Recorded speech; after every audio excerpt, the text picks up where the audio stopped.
In 2013-ish, after I'd been in Defence Force for a few years, predominantly working in the PMO, and we had a transformation program in Defence. I worked in there, supporting projects. As a victim of circumstance, I got shoulder tapped by my boss who said, "Hey, look, I think we need to develop a benefits framework in this organisation. We've got a few gaps, and there is some changes coming down the line from Treasury around the requirements." And so I really kicked things off late 2013. You'll notice that on the front page here, I've got a little bit of what we like to do when I rolled this thing out is just have a few catchphrases around benefits, and I throw these onto a lot of our guidelines. A lot of you will be familiar with that definition, but one of the, learnings I've had in Defence is that you try to simplify things as much as possible. It's a really good idea. And a lot of the times when people are dealing with business cases or they're looking at other artefacts and they're thinking about benefits, if you keep messages simple and they get the general gist of it, it really helps. I like that definition because it talks about the performance improvement that we're expecting to see. It talks about aligning to strategic objectives, but it depends on the audience as to how I position what benefits actually are. And a simple approach would be, for example, if someone is quite familiar with business cases, then what you could explain to them, for example, is that in a business case there are a number of options you're considering, and often we start with option 0, which is the status quo. That's the option of doing nothing. And the reason you always have that up front is we want to understand the consequences of not investing. That's effectively your baseline. So the outcomes you will achieve in future in an organisation by not doing anything, that effectively is your baseline. You'll then have a number of options in the business case. You'll select one, and the outcomes you achieve from that, they can be your target outcomes, and the difference simply is your benefits, the improvement. Take it to an extension of that would be to think about the consequences of not investing. I've used this one quite a lot in the organisation because people get this concept, and that is if you don't invest, you're going to suffer some kind of consequences, right, if you don't change. That's the whole point of investing. So what is the so what for the business? What are we trying to fix? But more importantly, what does that mean for the customers, for our clients, for the people that we serve? Once you start exploring that, then you start to frame the benefits, because if you resolve consequences, then you're achieving an improvement. That's another way of positioning it. Most people get that general idea. So I guess the challenge around benefits management is there's so many aspects to it, really. It's going to clutter your mind pretty quickly if you start thinking about all the aspects. But today is just about going through our journey. I want to share our insights. They might potentially help you. As mentioned, we've rolled this out into our capability branch. So just a bit of context. The capability branch is the area of Defence that manages investments in military stuff. Okay, we have everything from frigates and planes and trucks and weaponry through to just small equipment replacement projects. It's a big part of our business. For example, over the next 10 years or so, we're looking to spend around $17 billion on our plan on military stuff. And this is all to make New Zealand a safer and more secure place. That's our objective. That's about 90% of investment spend in defence. But interestingly enough, the portfolio for that spend is roughly about 30 to 35 big projects and then a whole bunch of little ones. And so when we rolled out the framework, I firstly had to think about scale and flexibility. The other thing is our benefits are predominantly non-monetary. They're not about savings. They're about trying to achieve outcomes that make New Zealand a better place to be. So a lot of the things I'll talk to you about today are the techniques we've used to try to grip that up, to try to have a robust process around gripping up those kinds of benefits. The other thing that was challenging in Defence is we have a thing called a posting cycle in military organisations, and that's where you identify talent early on, and they tend to spend about 2 years in a role, moving up the chain, moving up the command chain. That means that a lot of the project managers and a lot of the military folks who are involved in projects and in the space predominantly will not be there long. So we had to tailor our messaging and our techniques along those lines as well. We'll also get in a lot of contractors and consultants, but again, they're not necessarily there that long, they're just there to help us with the change that we're thinking of doing. So that was another thing to bear in mind. Now, not for a moment should you consider defence gurus or experts in benefits management. This is just a story, as I mentioned, about how we've gone about things in our particular environment, and I hope that there might be something that you can grab onto over the next 30 to 45 minutes that might be useful to you. I did mention, Celia mentioned that I'd be trying to present this through the lens of a journey map, benefits journey map. The reason this is important is because a journey map is a great technique to lay out the benefits of change. Mark Berge, maybe a month ago, 2 months ago, presented journey mapping, benefit journey mapping. This is an extension of that. Mark spent quite a lot of time in our organisation, so all of this stuff is aligned to his thinking. And a lot of you would have come across this before. Journey maps are not an exact science, it's an iterative process. You're always continually testing and validating, what you might see in a journey map. And ultimately, until you get to the implementation stage, when you get the check to actually spend money and implement something, things could change right up to that point, much like a financial forecast, right? But what are journey maps? It's an illustrative picture of the organisational change required, the things we need to do to achieve our objectives. They highlight the changes needed to achieve the benefits, as well as the benefits. I love these tools because it's as much about helping us manage change as it is to manage the improvements from change.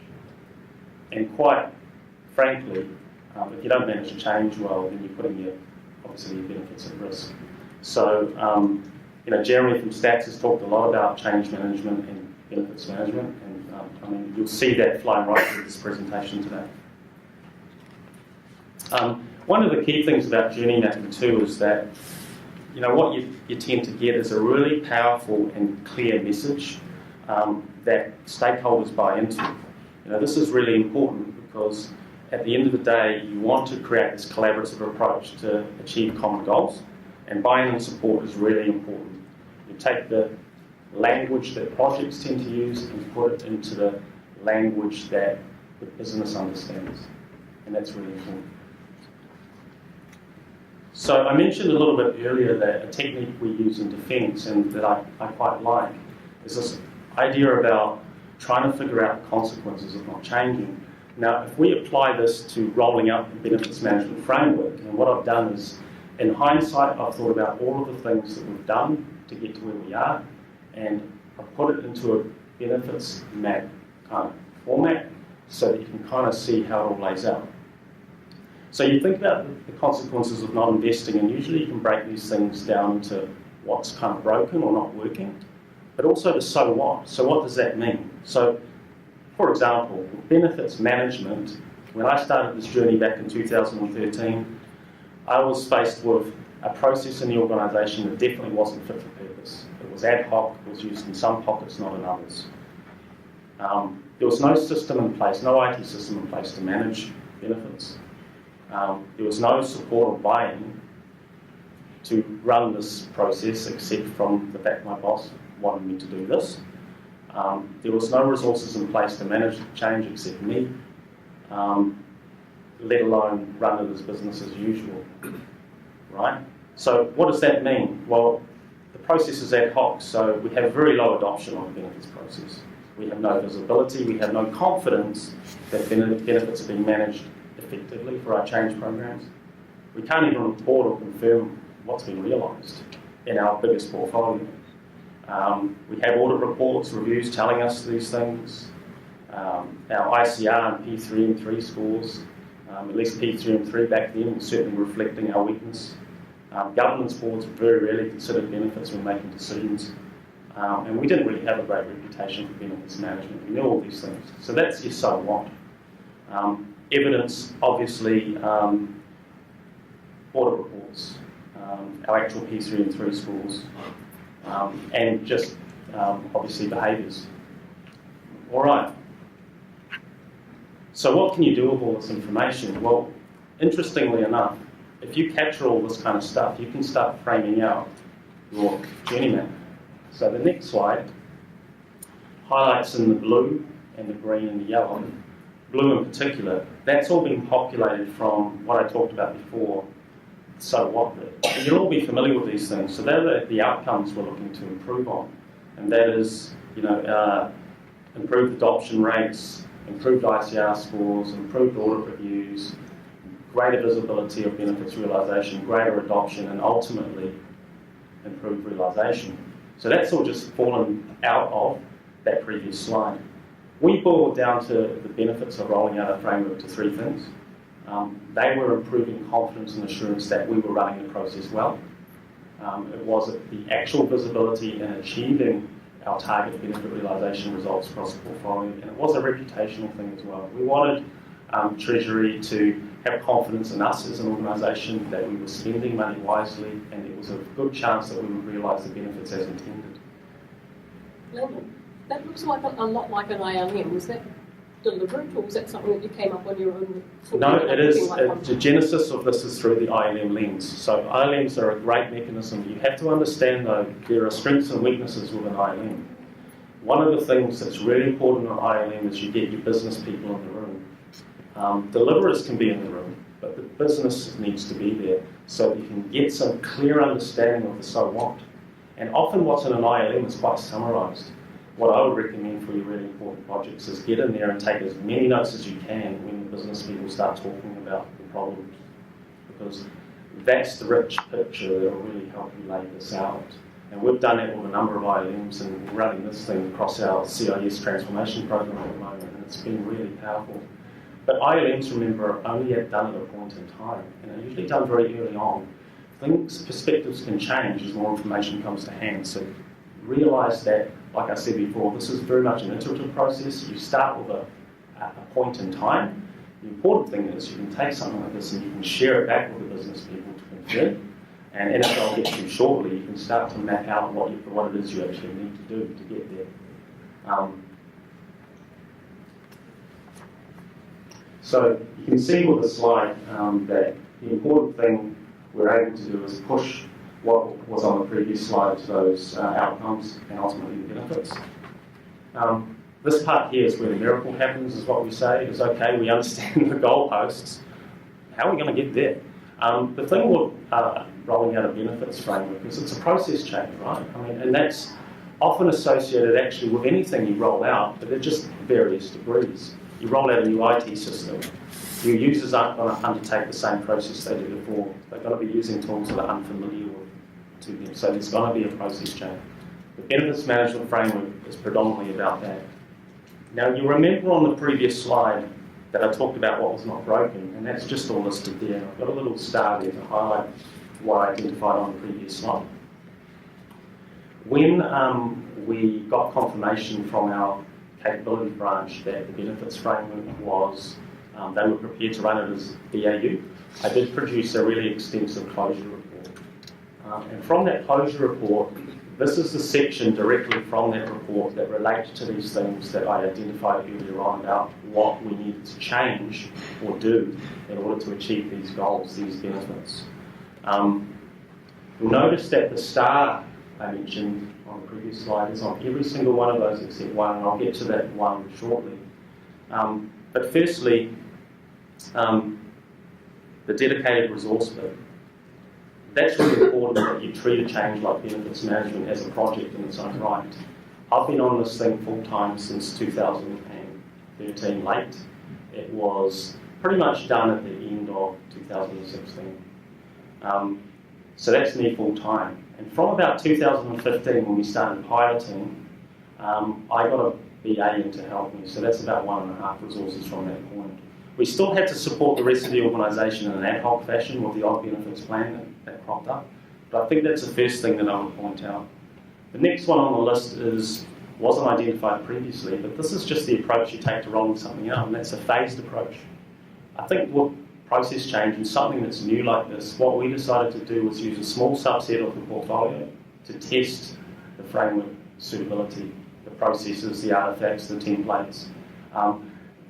That was a really wise move because it eased some apprehension from the users, the portfolio. but it gave us this opportunity to really test things out. The next part is simple and flexible processes. So I talked about we had ad hoc processes that weren't fit for purpose.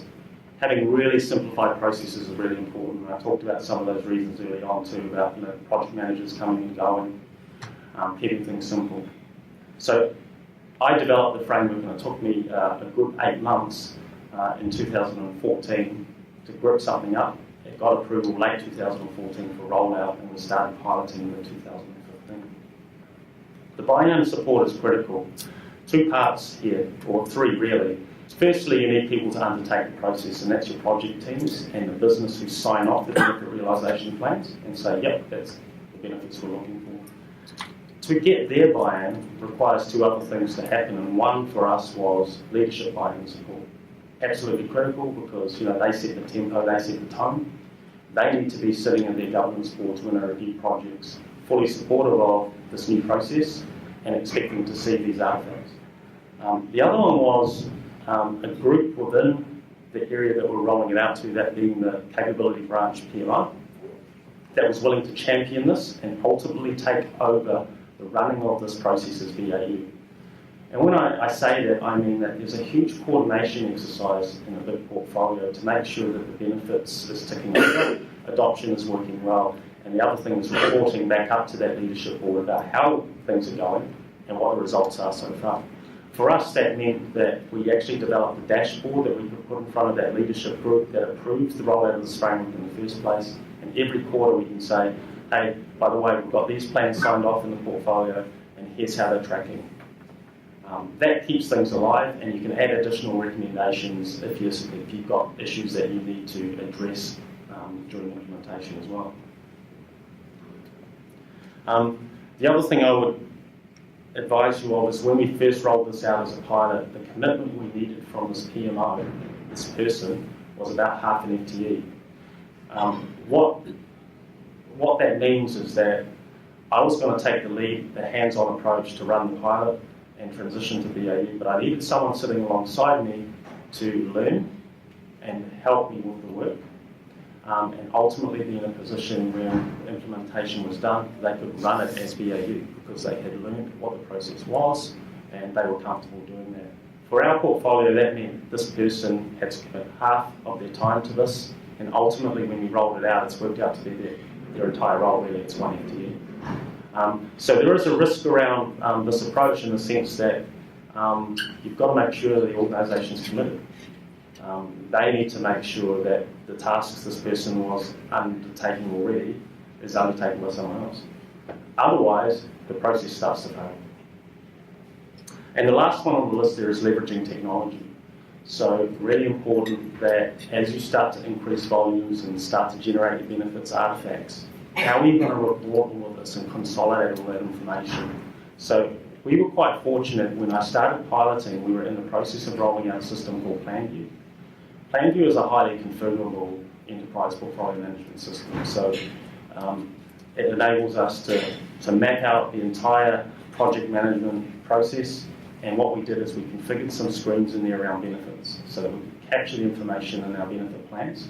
And at the push of a button, we could actually generate a benefits realisation plan, exactly the same format that is the template, which means that we can work offline on this Word document, get it all squared away before loading it into PlanView. PlanView is also a really powerful reporting engine. That's why we were able to do this. And it rolls up all of our benefits nicely as well. So, 4 benefits, could be up to 2 KPIs each, can be realised over a staggered time frame. And all of those weightings and those timeframes can be rolled up into a calendar view that gives us a nice picture of the benefits realised over time, planned and actual. So that was really nice. Okay, so when you start putting this into a journey map, we can now start laying it out in this fashion. So you'll see those things popping up here just like before, but now we're starting to see a sequencing idea and a story of change. The things we need to do, the logic. The reason I like this kind of a picture is it's effectively a benefits realisation plan, but it's in a picture. As I mentioned, it creates buy-in and commitment to invest because it's digestible. Everyone kind of gets it. It provides clarity. Importantly, once you start mapping something like this out, you can start developing your project plan, or at least validating your plan against these outcomes, these change outcomes. So you'll see there, first you've got the appointment of a dedicated resource, you've got the development of simple and flexible processes, there's a phase in there for organisational buy-in, leveraging technology, and you'll see there's a phased approach there. So that's all there.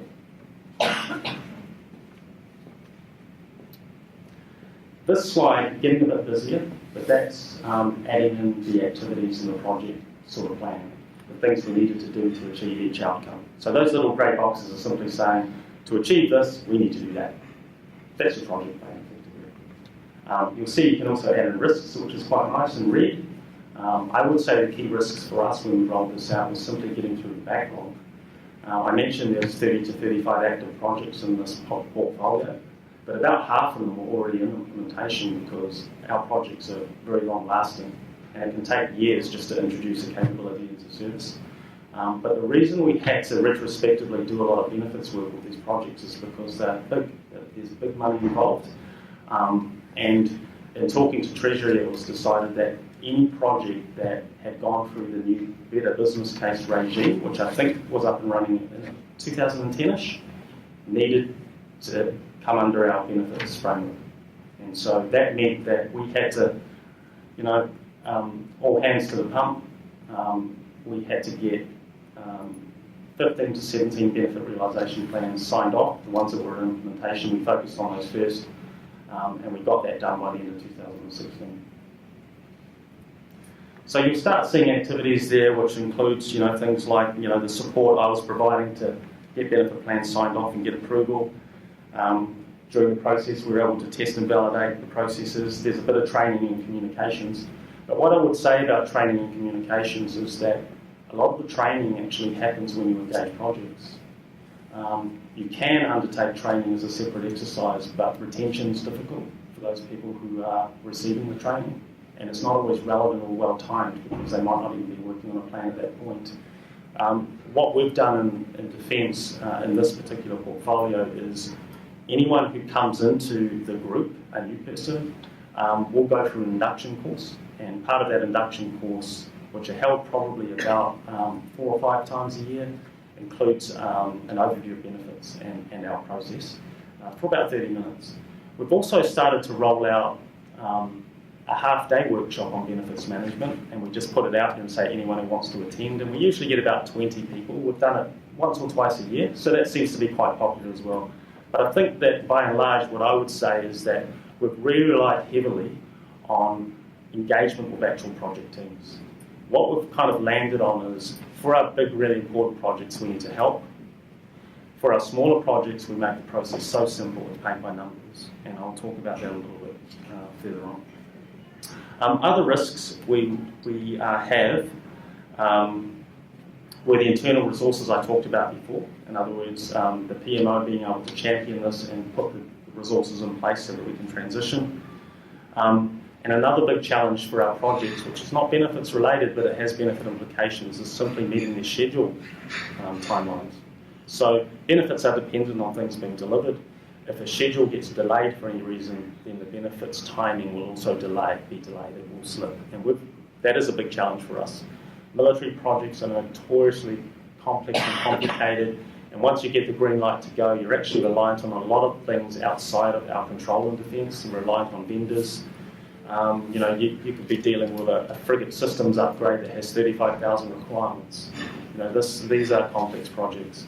But what I would say, though, is that it keeps happening time and time again. So optimism bias is probably happening here, and we need to get better at this. But part of our benefits process is to have a look back. And with the lens on benefits now, it's becoming patently obvious that we need to do something about this, and this is really bringing it to bear now. And I think over time, we're going to loop back lessons learned through the benefits process into new projects coming through, and I think we'll get better. What you can do is once you start identifying activities you'll undertake, you start getting a timeline perspective. What this does is it's the same map as before, but now we're seeing it over a time frame. So you'll see the time frame just at the top of that slide there. It's talking about a December 13 start, December 16 finish. So that's kind of nice. You can start painting a picture of time. What it also does is it starts to connect, like I said, change management to generating benefits and outcomes. What this means is that you can start actually tracking the timeline of benefits realisation through the lens of enablers being put in place, early indicators that you're on track. This is really important because you want to get a sense as soon as possible when things are going to be delayed or there are issues. You can actually start measuring the completion of these early things on the left as lead indicators that tell you that you're on track to achieve the things that are important on the right, the benefit outcomes. This next slide is just that same slide with the activities added. And by the way, this presentation will be posted on the Treasury website, obviously, hopefully next week or so. And there'll be a couple of other things there too that I'll identify as we go through. So that's the journey map in a nutshell. Are there any questions on the journey map before I move on to the next section? Good. What I want to do is just paint a quick picture of our artefact we use for a benefits realisation plan. So what you'll see here is top left, firstly, the problem statement. So I talked about the consequences of not investing. What we've done is we've put that up front, right at the start, because it really helps us frame the benefits and get context of why investing is important. You'll see also that there's a lot of KPI information. There's a description on the left there, and there is baseline information there, which talks about, again, what will happen if we don't change, and the targets on the right there, which are the measures that we'll use to determine that not only are we on track to realise the benefits, that we indeed achieve them. One way we've tried to delineate between a lead indicator and a lag indicator is just to colour code them. So you'll see in that that benefit plan there that there's some text in blue. That's just the measures that we're using to determine success. The measures in black above them are the lead indicators that we use to track on target to achieve those things from a timeline perspective. The good thing is that you don't have to acknowledge those lead indicators as your final measure of success, but you can still use them to help you understand that you're on track. As I mentioned before, we use PlanView, so we can look at this in PlanView itself through the reporting system or through Microsoft Word or Excel or PDF.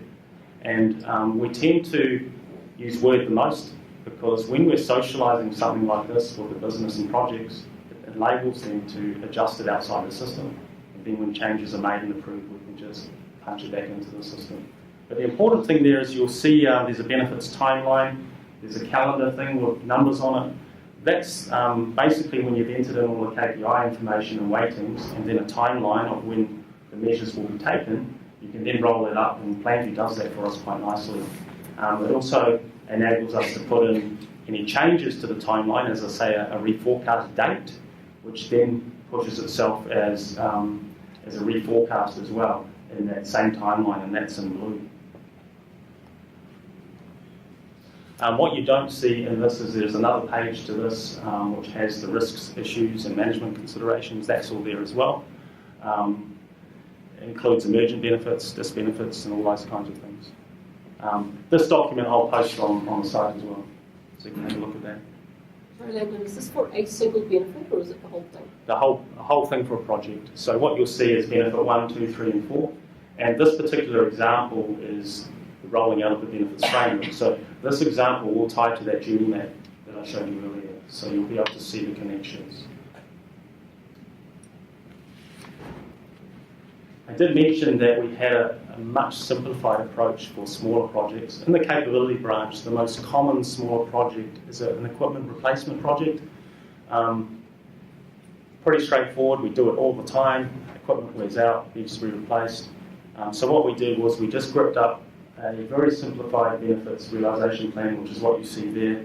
Most of the fields come straight from the business case, so this is populated at the business case stage and is incorporated into the business case. And by the way, all of our benefit realisation plans must be in business cases. That's part of the requirement of the framework.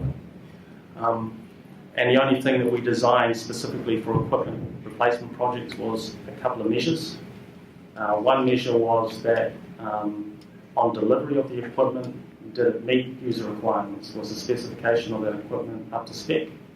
That's the first indicator that your benefits are on track. The second one is a year later you do an operator survey to test that it performed as expected. Okay, if those two things happen, then the benefits they specified in the business case are ticked off. And that's how we do it. This one here is, I mentioned earlier that we sent reports up to the governance group on how things were tracking right across the portfolio. So this is that report. On the left you see bars. That's just simply saying these are all the projects, and the ones that have the outline, we've got them signed off. The ones that don't have the bar around, they're not signed off yet. And they'll get this report every quarter so they can see progress and we can address areas of concern or risk. On the right, what you see there is pulling out a plan view, all of the benefit targets on a percentage basis and how we're tracking in terms of realisation. And at the top, just some key indicators overall. This sort of report to our governance group is accompanied by a narrative, and that's mainly just to make sure that the key messages are clear, areas of risk are identified, and if we need their help with anything, we can ask for it. But this is what keeps the framework alive in my mind, is you're engaging leadership regularly, they understand how you're tracking, they're fully supportive, they can help you, and they're getting early warning signs of risk around individual projects. Remember, individual projects, particularly the big ones, will already be engaging the same governance group. This is an opportunity for them to see everything.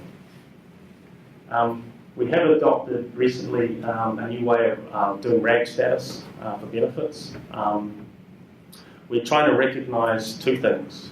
One is our benefits going to be eroded overall. In other words, we're just not going to achieve 100%. The second one, our benefits going to be delayed. Because the two things are different. You might still realise 100% benefits, but it might be 3 months, a year, 2 years late. So we've got two RAG statuses now in this report to highlight that, because we can identify that quite easily in plan view now, because we've configured it to allow us to do that. Again, that helps us put the spotlight on the risks around slippage, which is really our key issue. It's not so much realising the benefits.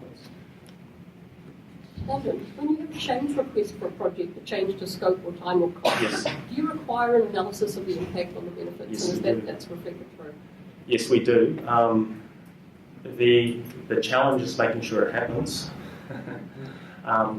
What we try to do is to make sure that when there are changes like this going through, if they're significant, that the right people get to see them from an insurance perspective. The governance board also, as their maturity improves, and because they're seeing these kinds of reports, they should be asking that same question. We've also tried to educate governance boards every time we engage them. I've given them also a guidebook, a quick reference guide, which says that when you're reviewing these kinds of artefacts, make sure you're looking for these things or asking these questions from a benefits perspective. And one of those tabs is scope change. Right, so it feeds into the decision-making process. Yes, yes. But certainly we've seen in a lot of projects around government that things slip and then the scope gets reduced and the scope gets reduced and the scope gets reduced and eventually something gets delivered but there's no relationship to the original benefits. Exactly. Are nowhere to be seen. Yeah. Yes. Yeah. Exactly, I totally agree with that. So we're on that journey, I guess, of evolving our maturity in this space. We're not perfect yet, but we're just trying to put those mechanisms in place to get better. And I do believe we have made great progress over the last 18 months. This here is just a diagram that helps you understand that when I rolled this out into the capability branch, they already had a project management process. So what I had to do was think about how I integrated the benefits process into their existing process. And I mapped all this out so that it was clear in my mind how it all came to pass. But again, clearly there are different levels of projects. There are programs, big projects and small projects. So the integration was different for each one of those levels. And at the bottom of the slide there, I'm just highlighting that fact that for our big projects, we're really a hands-on approach. And for our smaller projects, it's more paint by numbers. One thing I would say is because we had such a big backlog to get through initially, and because it's a new process, the reality is your project teams would not have factored in this new work into their work activities. So that's another reason why we had to help them. And when you help them too, something interesting happens. They appreciate it, and things tend to get done a lot quicker. However, what I would say is that over the 1.5 years we were implementing this, is that there were some projects that had the capacity to go away after one meeting and deliver a benefits plan. But they were quite rare. Most of them required quite a bit of help, and we had to we had to persevere. One project I remember, over 15 meetings to get to the point of sign-off. And that's typically because it's not the complexity of the process, it's more around the time they had as a team to put into the work. But then again, that reflects maturity of an organisation too, because clearly there wasn't a strong enough demand from governments to say, hey, this needs to be done and you need to prioritise it. So now this is all part of that journey as well. I think I did a count in 1.5 years, we met with project teams in this portfolio 120 times. So yeah, it was a big effort. This is just a little bit more detail of the slide before. You can start putting boxes in to kind of explain what process happens at what juncture of the project management lifecycle. Now, I went to all this effort, but I'm actually not really convinced many people read this stuff, to be fair. I mean, you've got to be realistic, right? You do all the due diligence and you do everything. You do the templates, you do the guidelines, you do everything like that. But when push comes to the shove and they have to deliver one of these things, they don't want to read volumes of stuff. They just want to get the work done. And so that's why having a dedicated team to help these projects get the work done is really important for us. The good thing is with all that effort in rolling this out, we've got lots of great examples other projects can leverage now. So that's helpful. And the process has also embedded a lot of capabilities into that group now, really strong capabilities. So that'll serve us well in the future as well. And by and large, that's it.